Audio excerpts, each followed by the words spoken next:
Right now, a 100% fatal disease is killing one person every 9 minutes. And the most heartbreaking part, half of these victims are kids under 15. Just in India, we account for almost 36% of all these deaths globally.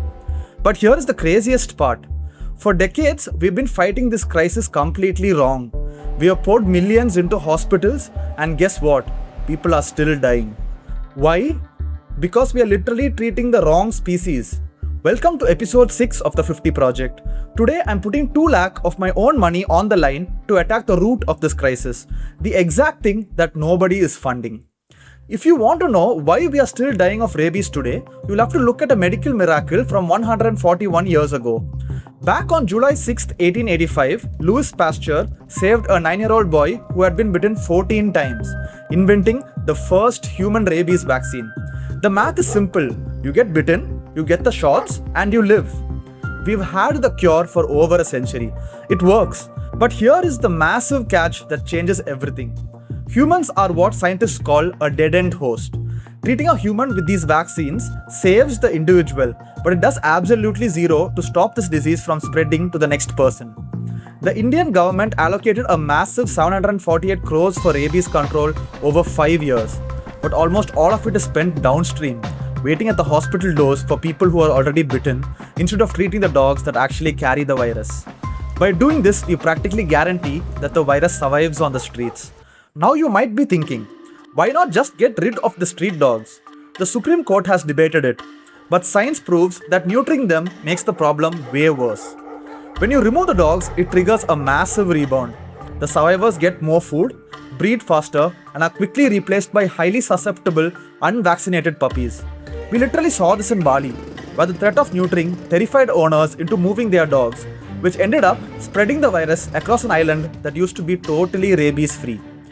So, let's look at the actual data. The solution is a magic number, 70%. If you vaccinate 70% of dogs in an area, herd immunity kicks in, and the disease completely collapses. But what's stopping us? Our garbage. India generates roughly 62 million tons of food waste a year. This sustains an exploding street dog population, anywhere from 15 to 62 million dogs. We are completely ignoring the sanitation crisis that is literally feeding the disease we are trying to eradicate. We can't fix a crisis by just treating the symptoms. That is exactly why my 2 lakh isn't going to a hospital today. It's going to WVS India, the incredible team behind Mission Rabies. Back in 2014, Goa was recording 17 human rabies deaths a year. WVS stepped in and vaccinated over 95,000 dogs to hit that magical 70% mark, and the results were insane. By 2019, human deaths dropped down to absolutely zero. They achieved a 92% reduction in dog rabies cases. They use smartphone apps to track their vaccinators in real time, and they run a massive international training center in Ooty for the handlers doing the heavy lifting. But before we wrap this up, I owe you the absolute truth. A dog's herd immunity drops by up to 50% every single year as new puppies are born. This donation won't magically eradicate the virus forever. Elimination is not a one-time purchase, it is a continuous subscription. But someone has to fund the operational costs, right? The staff, the fuel, the catching equipment, to stop this invisible killer at its source before we can finally defeat it. This is episode 6 of the 50 project. I'm giving away 1 crore rupees across 50 different causes. Do not send your money to me. Do your own research, and if you want to help, donate directly to WVS India. If you want to know how I earned this money in the first place to give it away, that's a completely different story. Click the video on the screen right now to check out my journey. Thank you so much for watching, and I'll see you in the next one. Bye bye.